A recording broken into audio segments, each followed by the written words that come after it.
ನಿಷ್ಕಲ್ಮಶ ಹಾಗೂ ಅಚಲವಾದ ಭಕ್ತಿಯಿಂದ ಪ್ರತಿನಿತ್ಯ ದೇವರನ್ನು ಧ್ಯಾನಿಸಿದರೆ ಮಾತ್ರ ಸಾಕ್ಷಾತ್ಕರಿಸಿಕೊಳ್ಳಲು ಸಾಧ್ಯ. ಆದ್ದರಿಂದ ಯಾರಿಗೂ ಕೇಡನ್ನು ಬಯಸದೆ ಎಲ್ಲರನ್ನೂ ತನ್ನವರಂತೆ ನೋಡುತ್ತಾ ಮುಕ್ತಿ ಹೊಂದುವತ್ತ ಸಾಗಬೇಕು ಎಂದು ಆಧ್ಯಾತ್ಮಿಕ ಸಂತ ಶಶಿಕಾಂತ ಗುರೂಜಿ ಹೇಳಿದರು. ಪಟ್ಟಣದ ಅಯ್ಯಪ್ಪ ಸ್ವಾಮಿ ದೇವಸ್ಥಾನದ ಆವರಣದಲ್ಲಿ ಅಯ್ಯಪ್ಪ ಸ್ವಾಮಿ ಸೇವಾ ಸಮಿತಿಯ ವತಿಯಿಂದ 29ನೇ ವರ್ಷದ ಮಹಾಪೂಜೆ ಹಾಗೂ ಮಹಾಭಿಷೇಕ ವೈಭವದಿಂದ ಜರುಗಿತು. ಇದೇ ಸಮಯದಲ್ಲಿ ಪ್ರಮುಖ ಬೀದಿಗಳಲ್ಲಿ ಅಯ್ಯಪ್ಪ ಸ್ವಾಮಿ ಮಾಲಾಧಾರಿಗಳು ಸಕಲ ಮಂಗಳ ವಾದ್ಯಗಳೊಂದಿಗೆ ಅಯ್ಯಪ್ಪ ಸ್ವಾಮಿಯ ಭಾವಚಿತ್ರ ಹಾಗೂ ಆಭರಣಗಳ ಪೆಟ್ಟಿಗೆ ಮೆರವಣಿಗೆ ಜರುಗಿತು. ನಂತರ ಮಾಲಾಧಾರಿಗಳು ಅಗ್ನಿ ಹಾಯ್ದು ಕುದಿಯುವ ಎಣ್ಣೆ ಸೇವೆ ಮಾಡಿ ಅಯ್ಯಪ್ಪ ಸ್ವಾಮಿಯ ಪೂಜಾ ಕಾರ್ಯದಲ್ಲಿ ಪಾಲ್ಗೊಂಡರು. ಸದಾಶಿವ ಚೌಗಲ ಹಾಗೂ ಚಬಕ್ ಗುರುಸ್ವಾಮಿಗಳ ನೇತೃತ್ವದಲ್ಲಿ ವಿಶೇಷ ಪೂಜಾ ಕಾರ್ಯ ಜರುಗಿತು.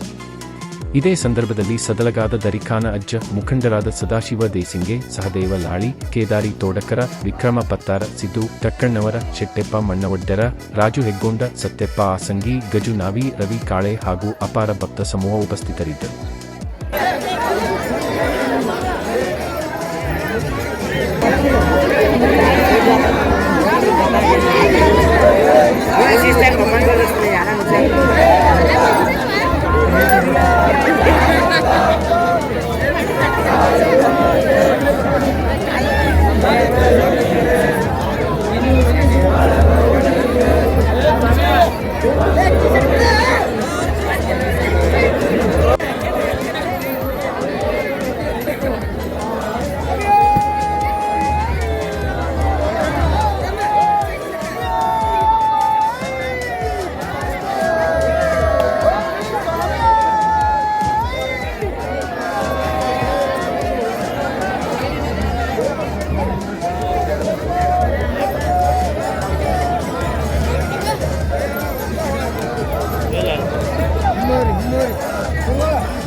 ಮಹಾಪೂಜಾ ಕಾರ್ಯಕ್ರಮವನ್ನು ನಿರ್ವಹಿಸ್ತಾ ಇದೆ.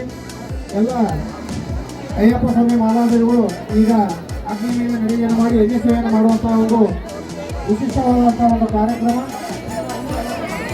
ನಂತರ ಅಯ್ಯಪ್ಪ ಸ್ವಾಮಿಗೆ ಅತ್ಯಂತ ಹಾಡುಗಳಿಂದ ಅಯ್ಯಪ್ಪ ಸ್ವಾಮಿಯ ಒಂದು ವಾಣಿಗಳಿಂದ ಅಯ್ಯಪ್ಪ ಸ್ವಾಮಿಯ ಭಕ್ತಿ ಗೀತೆಗಳಿಂದ ಅತ್ಯಂತ ಮನೋಹರಕರವಾದಂತಹ ಒಂದು ಭಕ್ತಿಯ ಪರಾಕರಿಸಿ ಮೆರಗುವಂತಹ ಕಾರ್ಯಕ್ರಮ ಇವತ್ತಿನ ಅಯ್ಯಪ್ಪ ಸ್ವಾಮಿಯ 29 ವರ್ಷದ ಜಾತ್ರಾ ಮಹೋತ್ಸವದ ಕಾರ್ಯಕ್ರಮ.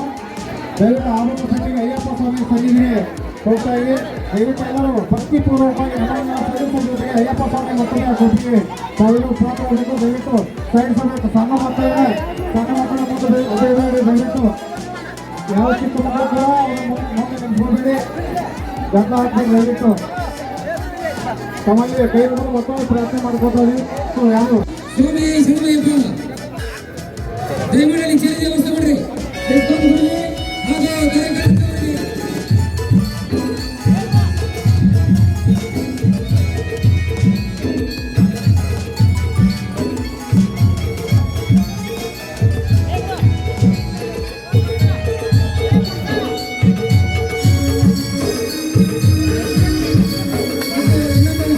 ಬಸವಣ್ಣ ಒಂದು ಕಡೆ ಹೇಳ್ತಾನೆ, ವೇದಪ್ರಿಯ ಶಿವನೆಂಬುವರು ವೇದಪ್ರಿಯ ಶಿವನಲ್ಲವಯ್ಯ, ನಾದಪ್ರಿಯ ಶಿವನೆಂಬುವರು ನಾದಪ್ರಿಯ ಶಿವನಲ್ಲವಯ್ಯ.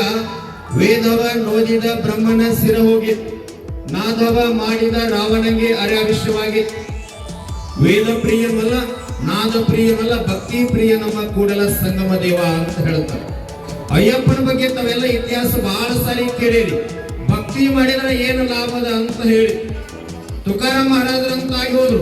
ಈಗ ಹೆಂಗ ನಮ್ಮ ರವಿ ಗುರುಸ್ವಾಮಿಗಳು ಮೈ ಹಿಡಿದ್ರಂದ್ರ ಹಿಡ್ಕೊಂಡ್ರ ಹೆಂಗಾಗ್ತದ, ಮಂಜಮ್ಮ ತಾಯಿ ಆಗ್ಲಿ ಅಯ್ಯಪ್ಪ ಸ್ವಾಮಿ ಇಲ್ಲೇ ಬಂದು ನಡೆದಾಡಕತ್ತಾರ ಅನ್ನುವಂತ ಹಾಡ್ತಿರ್ತಾರೆ, ನಿಮ್ಮಲ್ಲಿ ಭಾವ ಬಂದಿರ್ತದ. ತುಕಾರಾಮ್ ಮಹಾರಾಜರು ಏನ್ ಮಾಡ್ತಿದಾರ, 4 ಎಕರೆ ಜಮೀನ್ ಜೋಳ ಪಾಲನಿಂದ ಮಾಡಿದ್ರು. ಬನ್ನಿ ಗಿಡದಾಗ ಕುಂತ ಏನ್ ಮಾಡ್ತಿದಾರ, ವಿಠ್ಠಲ ವಿಠ್ಠಲ ವಿಠ್ಠಲ ವಿಠ್ಠಲ ವಿಠ್ಠಲ ವಿಠ್ಠಲ ಅಂತೇಳಿ ಬರೇ ನಾಮಸ್ಮರಣೆ ಮಾಡ್ತಾ ಇದ್ರು. ಎಲ್ಲಾ ಜೋಳವನ್ನ ಗುಬ್ಬಿ ತಿಂದು ಹೋಗಿದ್ದು. ಬಾಜು ಹೊಲದ ಹೋಗಿ ಮಾಲಕ್ ಹೇಳ್ತಾನ, ತುಕಾರಾಮ್ ಮಹಾರಾಜರ ಜಮೀನು ಪಾಲು ಕೊಟ್ಟಿರಿ, ಬರೇ ವಿಠ್ಠಲ ವಿಠ್ಠಲ ಅಂತಾನ, ಎಲ್ಲಾ ಜೋಳ ತಿಂದು ಹೋಗ್ಯಾವ್ರಿ ಅಂತೇಳಿ ಚಾಡಿ ಹಿಡಿದಾಗ ಮಾಲಕ್ ಬಂದ ಕೇಳಿದ್ದ. ಅವಾಗ ತುಕಾರಾಮ್ ಮಹಾರಾಜರು ಅಂತಾರ, ಜ್ವಾಳದ ಕಡೆ ಯಾಕೆ ನೋಡ್ತೀಯಪ್ಪ, ನನ್ನ ಭಕ್ತಿ ವಿಠ್ಠಲನ ಮ್ಯಾಗದ, ರಾಶಿ ಮಾಡಿ ನೋಡಿ ಗೊತ್ತಾಗ್ತದ ಅಂದಾಗ ಎಲ್ಲಾ ಹೊಲದಾಗ ರಾಶಿ ಮಾಡಿದ್ರ 30-40 ಚೀಲ ಆದ್ರ ತುಕಾರಾಮ್ ಮಹಾರಾಜರು 4 ಏನ್ ಎಕರೆ ಇತ್ತಲ್ಲ 118 ಚೀಲ ಜೋಳ ಆಗಿತ್ತಂತ. ಅವನ ನಂಬಿ ಬಂದ ಮೇಲೆ ಅವನಂತಾಗದಿದ್ದರೆ ಈ ಭುವನಕ್ಕೆ ಬಂದು ಫಲವೇನು ಅಂತ ಹೇಳ್ತಾರ. ಬಹಳ ಇತಿಹಾಸಕ್ಕೆ ಹೋಗೋದಿಲ್ಲ.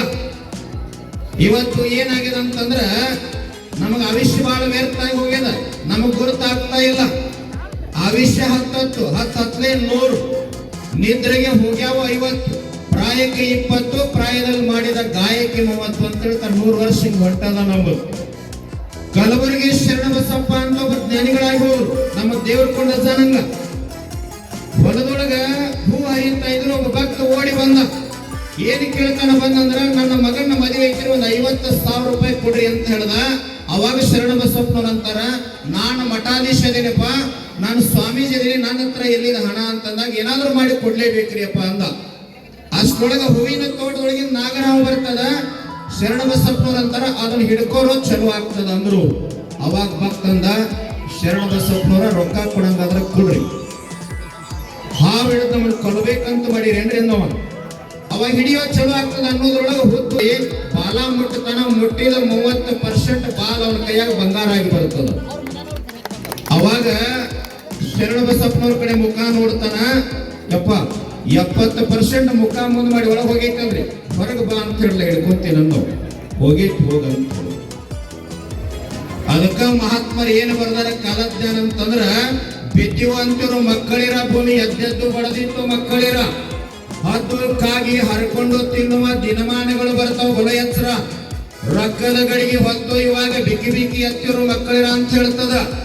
ಉಳುವೆ ಚೆನ್ನ ಬಸವಣ್ಣ ಹೇಳ್ತಾನ, ಕಲಿಯುಗದೊಳಗ ಉಳುವೆಯ ಚೆನ್ನನು ಹುಟ್ಟಿ ಬರುವಾಗ ಜೊಟ್ಟೆಲ್ಲ ಹಾರಿ ಹೋಗಿ ಗಟ್ಟಿ ಕಾಳು ಅಷ್ಟ ಹೊಡಿತಾವಂತ ಹೇಳ್ಯಾನ. ಮತ್ತ ಕೋವಿಡ್ ಒಳಗ ನಮಗ ನಿಮಗ ಏನೂ ಆಗ್ಲಾರ್ದ ಮಣಿಕಂಠನ ಆಶೀರ್ವಾದ ಜೀವಂತ ಅದೀವಂದ್ರೆ ನೀವು ನಾವೆಲ್ಲ ಗಟ್ಟಿ ಕಾಳ ಅದೀವಿ.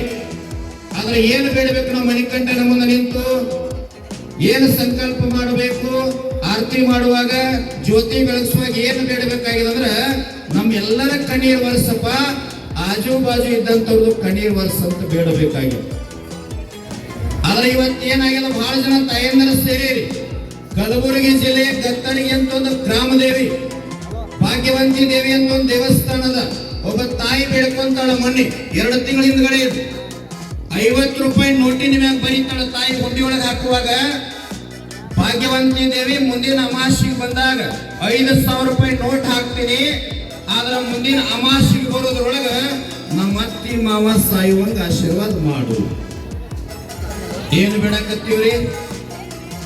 ಇನ್ನೊಬ್ಬ ತಾಯಿ ಬೇಡ್ಕೊಂತಾಳ, ಅಕ್ಕ ಸಾಯಲಿ, ಅಕ್ಕನ ಗಂಡನ ಮದುವೆ ಆಗ್ತೀನಿ ಅಂತೇಳಿ. ಏನು ಬೇಡಬೇಕು? ಇಲ್ಲಿ ಸದಾಶಿವ ಗುರುಸ್ವಾಮಿಗಳು ಹೇಳಿದ್ರು, ಇಲ್ಲಿ ಅತನಿ ತಾಲೂಕಿನ ದರೂರೊಳಗ ಇದೇ ಹಾರೋಗೇರಿ ಒಳಗ ಹೋದ ವರ್ಷ ತೆಂಗಿನಕಾಯಿ ಹಾಕಿದ್ರು ಮಣಿಕಂಠ ನೆನದು. 2 ತಾಯಂದ್ರಿಗೆ ಮಕ್ಕಳು ಹುಟ್ಟ್ಯಾವಂದ್ರೆ ಇದು ಮಣಿಕಂಠನ ತಾಕತ್ತು, ಇದನ್ನು ಬೇಡಬೇಕಾಗಿದೆ ನಾವೆಲ್ಲ. ಇನ್ನೊಂದು ಹೇಳಿಲ್ಲ, ಮಣಿಕಂಠ ಸ್ನಾನ ಮಾಡುವಂಗ ಲಿಂಬೆ ಹಣ್ಣು ಏನು ಮಾಡಂಗಿಲ್ಲ ಅಂತ ಶಬ್ದ ಬಂದ್ರಿ ರವಿ ಗುರುಸ್ವಾಮಿಗಳು. ನಮ್ಮಲ್ಲಿ ಏನಾಗಿದ್ರೆ ಬಾಜು ಹೊಲದ 1,000 ಟನ್ ಕಬ್ಬ ಬೆಳೆದಾರೆ, ಮುಂಜಾನೆ ಲಿಂಬೆ ಹಣ್ಣು ಬಿತ್ತ. ಬಾಜು ಮನೆ ಮಿಲಿಟರಿ ಹೋದ, ಪೊಲೀಸ್ ಹೋದ, ಶಿಕ್ಷಕ ಹೋದ, ನೌಕರಿ ಆದ, ಅಣ್ಣ ತಮ್ಮರವ ಸಂಬಂಧಿಕರೊಳಗಂತಂದ್ರ ಹಸುವೆ ಹೊಟ್ಟೆ ಲಿಂಬೆಕಾಯಿ ಒಗ್ಯಾಕತ್ತೀವಿ ನಾವೆಲ್ಲ.